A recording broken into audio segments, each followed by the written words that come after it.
Professor Manoj Jha. शुक्रिया madam, शुक्रिया आपके वहाँ होने के लिए भी। बस मैं आपके माध्यम से ये कहना चाहूँगा कि इतिहास में, संसदीय लोकतंत्र के इतिहास में ऐसे क्षण आते हैं जब ये कहना मुश्किल हो जाता है, जो मीडिया के लोग पूछते हैं बाहर, आइज और नोज। ये मसला यस और नो का नहीं है माननीय उपसभापति जी, ये मसला हमारे देश की तारीख से जुड़ा हुआ है।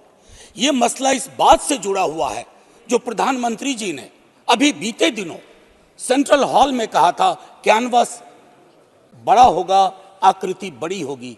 बड़ा कैनवस है लेकिन आकृति छोटी गढ़ी जा रही है, और ये इतिहास स्मरण करेगा, ये मैं आपके माध्यम से कहना चाहता हूं। अब नारी शक्ति वंदन अधिनियम, मुझे तो समझ में नहीं आया कि ये लेजिस्लेशन है या किसी तरह का धार्मिक ग्रंथ की एक उसका शीर्षक है, क्योंकि बचपन से पढ़ता आया इस देश में, जब आपकी सरकार बीजेपी की सरकार नहीं थी, जत्र नार्यस्तु पूज्यन्ते रमन्ते तत्र देवता। पता नहीं देवता रम करते हैं कि नहीं, लेकिन हमने इस श्लोक के बावजूद महिलाओं का मोलेस्टेशन देखा, घरेलू हिंसा देखी, सबसे ज्यादा रेप परिवार नाम की संस्था में देखा, जिसका आंकड़ा खुद सरकार देती है। तो मुझको लगता है ये जो विरोधाभासी चरित्र है हमारे देश का, इस विरोधाभासी चरित्र पर भी बात होनी चाहिए। आज काफी सारी महिलाएं हैं, पत्रकार भी इस दर्शक दीर्घा में, इनको भी ये कहना चाहता हूं कि हमारे कुछ सरोकार हैं। इस देश में ऐसा नहीं चल सकता कि एक तरफ ये श्लोक पढ़ा जाए और दूसरी तरफ हम उस जुबान को छोड़ दें जो संविधान से आती है। मैडम, संविधान राइट्स की बात करता है, अधिकार की। हमारी वोकैबुलरी को क्या होता जा रहा है? अधिकार दया की श्रेणी में नहीं आएगा, लेकिन पूरा का पूरा जो टेक्सचर देखता हूं वो दया की श्रेणी में बात होती है। अधिकारों की बात कभी दया से नहीं होगी। माननीय deputy chairman ma'am, chairperson ma'am, sorry, as per the delimitation commission 2008 हमारे पास जो सीट्स हैं 412 जनरल सीट्स, 84 एससीज, 47 एसटीज। अब हम क्या कर रहे हैं इस बिल के माध्यम से, 84 और 47 के अंदर 1/3 कर रहे हैं। क्या यह अन्याय नहीं है? एग्जिस्टिंग सीट्स में नहीं, जो 33% आ रहा है उसके अंदर, जिसका आंकड़ा अभी के हिसाब से 136 सीट बैठता है, उसमें एससी, एसटी और ओबीसी की व्यवस्था हो। क्योंकि देखिए, मैं आपके माध्यम से कहूं, हर महिला को बहुत मुश्किल से आगे बढ़ना पड़ता है, ये आप भी जानती हैं। और खास करके पिछड़े वर्गों की महिलाएं, अनुसूचित जाति जनजाति की महिलाएं, उनका डिप्रिवेशन और वल्नरेबिलिटी बाकियों से ज्यादा होती है। हैंड होल्डिंग करने के लिए कोई नहीं होता है, हैंड होल्डिंग करने के लिए कोई नहीं होता है। अगर आप पहुंची तो बिना हैंड होल्डिंग के, लेकिन उन पिछड़ी जाति की महिलाओं का क्या, जिनके हैंड होल्डिंग के लिए ना हमारे धर्म ग्रंथों में कोई व्यवस्था है और ना आज की समकालीन बातचीत में कोई व्यवस्था है। रेटोरिकली हम कुछ भी कह दें, मेरा सिर्फ आपके माध्यम से कहना होगा कि हमारी पार्टी, आज मैं स्मरण कर रहा हूं, हमारे राष्ट्रीय अध्यक्ष लालू प्रसाद यादव जी, भगवतिया देवी, कई लोग जानते होंगे, पत्थर तोड़ने वाली महिला थी, पत्थर तोड़ने वाली, हम ना सहबो गाली भैया, हम ना सहबो गाली। वहां से, गया से निकल करके वो संसद तक पहुंची। क्या उसके बाद भगवतिया देवी आ पाई, फूलन देवी आ पाई? वो इसलिए नहीं आ पाई कि हम आपको दोष नहीं देते हैं, हमारी व्यवस्थाएं संवेदन शून्य है। मैं तो आग्रह करूंगा तमाम साथियों को, आप किसी भी दल में हो, आज एक बार उससे बाहर निकल करके सोचिए।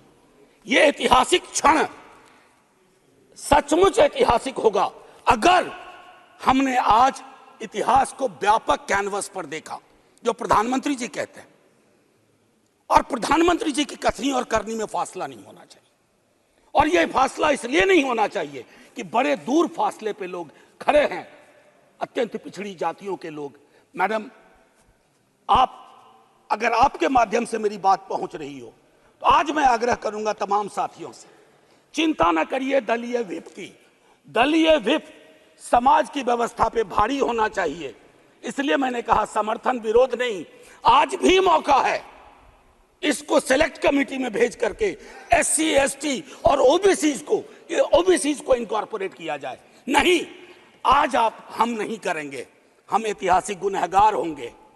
मैं यकीन के साथ कहता हूं, बाहर लोग वॉच कर रहे हैं, कहेंगे कि तुमने क्या किया। ये व्यवस्था ऐसे नहीं बदली जाती है। तो मैं आपसे आग्रह करूंगा आपके माध्यम से कि अपने दायरों से अलग होकर के आप जब ओबीसी की बात करते हैं तो ये रेटोरिक से आगे बढ़ना चाहिए, हमारी चिंताओं में आना चाहिए। ये नहीं होगा कि बाबा साहब भीमराव अंबेडकर को माला भी पहनाए और उनकी बात को आत्मसात न करें। ये जो फर्क हमारे इसमें आ रहा है, इससे कई तरह के विरोधाभास का जन्म हो रहा है। मैडम चेयरपर्सन, मैं आपको कहूं कि कोटा विद इन कोटा की जब हम बात करते हैं तो उसमें एक टर्म आता है जो एक अमेरिकन सिविल राइट एक्टिविस्ट ने 89 में दिया, इंटरसेक्शनैलिटी। अब ये इंटरसेक्शनैलिटी को, चूंकि मैं हिंदी में बोल रहा हूं, आज मैंने सुबह इसका अनुवाद बहुत ढूंढा, उसके अनुवाद में एक अनुवाद आया प्रतिच्छेदन। इंटरसेक्शनैलिटी का मतलब होता है कि हम हर लेयर की एजेंसीज और उसके अंदर की क्या विधाएं हैं उसके आधार पर अपना चरित्र, अफर्मेटिव एक्शन प्रोग्राम को यह देखना होगा। जो खास करके वंचित समाज की महिलाएं हैं, मैं उनके बारे में कहूं, आपको एक बार अपना नजरिया साफ करना होगा। अगर चश्मा लगाती है सरकार, धूप का चश्मा नहीं, अगर सचमुच का चश्मा लगाती है तो उसके पावर बदलिए, उसको साफ करिए और यह तय करिए कि आज जब हम यहां से उठें तो एक कमिटमेंट दें ओबीसी वर्ग को। और ये मैं बार बार दोहरा रहा हूं कि 33% के को एग्जिस्टिंग में मत इनकॉर्पोरेट कीजिए, इट शुड बी सेपरेट। नई व्यवस्था में नया 33% विदाउट टचिंग एससीज एंड एसटीज, ये करिएगा तो क्रांतिकारी कदम होगा। अक्सर हम लोग अपने प्रिविलेजेस को नहीं देखते हैं। मेरा सरनेम एक प्रिविलेज है, नीरज भाई का सरनेम एक प्रिविलेज है। हमारे सरनेम ने हमें प्रिविलेज दिए हैं। उन सरनेम्स को देखिए जिनके पास ये प्रिविलेज नहीं है। नहीं, ऐसे ही मैं बहुत अच्छा किया। मैं ये कहना चाह रहा हूं मैम चेयरपर्सन, मैं ये कहना चाह रहा हूं कि प्रिविलेज का जो व्याकरण है वो खत्म ही नहीं हो रहा है। मैंने पहले भी सदन में कहा था कि इस देश में शायद there is nothing in name but everything is there in the surname. उनके संघर्ष, उनका जीवन कठिन लगातार होता जाता है। और एक ऐतिहासिक तथ्य बताऊं, 31 में बेगम शहनवाज और सरोजनी नायडू ने संविधान बनने से बहुत पूर्व इक्वल रिप्रेजेंटेशन की बात की थी। हम काहे को अटके पड़े हैं 33 पर। मेरी तो समझ में नहीं आ रहा कि 33 के साथ क्या रिश्ता है हमारा। ये 50 क्यों नहीं हो सकता, ये 55 क्यों नहीं हो सकता। आपका पूरा का पूरा वर्ग चरित्र बदल जाएगा। आप नहीं चाहते हैं कि भगवतिया देवी यहां आए, हमेशा एक खास सरनेम। मैं तो बार बार कह रहा हूं कि जो अलग अलग दलों में भी हैं, अगर वो पहुंचे हैं यहां तक अपने संघर्ष से, तो उनको आज ये आवश्यकता है, उनको ये भरोसा दिलाया जाए कि ऐसी कोई चीज आगे नहीं होगी, सबके लिए खुलेगा। आपकी ये जो नई पार्लियामेंट है हमारी, ये रंगीन ज्यादा होगी। इंद्रधनुष में कई रंग होते हैं। हम ये कौन सा बिल ला रहे हैं जिसमें ब्लैक एंड व्हाइट के बाद शेड्स ऑफ ग्रे भी नहीं है। अगर हमारा उद्देश्य डिपेंडिंग ऑफ डेमोक्रेसी है तो कदम उस दिशा में बढ़ाने होंगे। मैंने पहले भी कहा था कि 2010 में हमारा रिप्रेजेंटेशन देखिए, उसमें हमने SC, ST, OBC and minorities की बात की थी। और हम इसलिए नहीं कर रहे हैं, हम चाहते हैं कि वर्ग चरित्र बदले, संसद सचमुच में प्रतिनिधित्व की संस्था बने जिसमें सबके आकार हों, सबकी शक्लें हों। ये ना हो कि एक प्रभुत्व वर्ग का उस पर हमेशा उस पर छाप रहे। अब मैं कहूं कि अभी जातिगत जनगणना कल शाम के बाद, मैम चेयरपर्सन, अब मैं आपका अटेंशन चाहता हूं। कल शाम के बाद इस देश में लोकसभा में बिल पास हुआ, उससे ज्यादा इस बात की चर्चा हो रही है ओबीसी के साथ नाइंसाफी हुई। इस बात की चर्चा हो रही है कि जातिगत जनगणना पर क्यों ब्लॉक किया जा रहा है। और मैं ये कह रहा हूं, हमारे सीएम नीतीश जी और तेजस्वी जी डिप्टी सीएम, उन्होंने जातिगत सर्वेक्षण कराया। 28 अगस्त को मेरे पास दोनों एफिडेविट है। पहले एफिडेविट कौन लेके गए? सरकार। तुषार मेहता खड़े होते हैं, सॉलिसिटर जनरल, ये कहते हैं कि state government can not do any activity like census और एक्टिविटी अकिन टू सेंसस।